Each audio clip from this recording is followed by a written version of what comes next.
میرے نبی رحمت سید عالم صلی اللہ تعالی علیہ وآلہ وسلم معراج کی رات وہاں تک گئے جہاں ملائکہ پیچھے رہ گئے، سدرہ پیچھے رہ گئی، جنت بھی پیچھے رہ گئی۔ آپ صلی اللہ علیہ وسلم وہاں تک گئے کہ جبرائیل علیہ السلام بھی ہاتھ باندھ کر کھڑے ہو گئے۔ عرض کی یا رسول اللہ صلی اللہ علیہ وآلہ وسلم، میں یہاں سے آگے نہیں جا سکتا ہوں۔ اللہ اکبر۔ تو آقا کریم صلی اللہ علیہ وآلہ وسلم نے فرمایا، جبرائیل، جب تو نے مجھے اپنا مخلص دوست پایا ہے تو یہاں رستے میں کیوں چھوڑ رہے ہو؟ چلو میرے ساتھ۔ تو عرض کی یا رسول اللہ صلی اللہ علیہ وآلہ وسلم، میں اگر یہاں سے آگے ایک بال کے برابر بھی بڑھا تو میں جل کر راکھ ہو جاؤں گا۔ اللہ اکبر۔ تو آقا کریم صلی اللہ علیہ وآلہ وسلم وہاں تک گئے کہ عرش کو بھی پار کر گئے، عرش سے بھی اوپر آپ گئے۔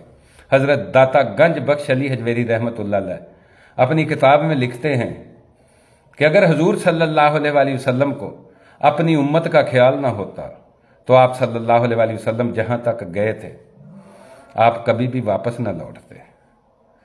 لیکن آقا کریم صلی اللہ علیہ وآلہ وسلم پلٹے تو پھر امت کے پاس۔ جب رب کریم نے پوچھا تھا کہ میرے محبوب صلی اللہ علیہ وآلہ وسلم مجھے بتاؤ آپ کو کیا چاہیے، تو میرے آقا کریم صلی اللہ علیہ وآلہ وسلم بھی وہاں پر کہہ سکتے تھے کہ یا اللہ، وہاں تو مکے کے بازار ہیں جن میں گڑھے پیدا ہوئے ہیں، گڑھے پڑے ہوئے ہیں، اور طائف کی گلیاں ہیں جن میں کانٹے بکھرے ہوئے ہیں۔ یا اللہ، مجھے بھی یہاں جنت میں ہی جگہ دے دے، ٹھکانہ دے دے، میں تیرے قرب ناز میں رہوں گا۔ لیکن آقا کریم صلی اللہ علیہ وآلہ وسلم کی اپنی امت کے ساتھ محبت دیکھے کہ آپ صلی اللہ علیہ وآلہ وسلم تنافت اللہ کی گود میں بیٹھے، پلٹے تو پھر امت کے پاس۔ آپ بھی وہاں کہہ سکتے تھے یا اللہ، وہاں تو مکے کے بازار ہیں جن میں گڑھے پیدا ہوئے ہیں، گڑھے پڑے ہوئے ہیں، اور طائف کی گلیاں جن میں کانٹے بکھرے ہوئے ہیں۔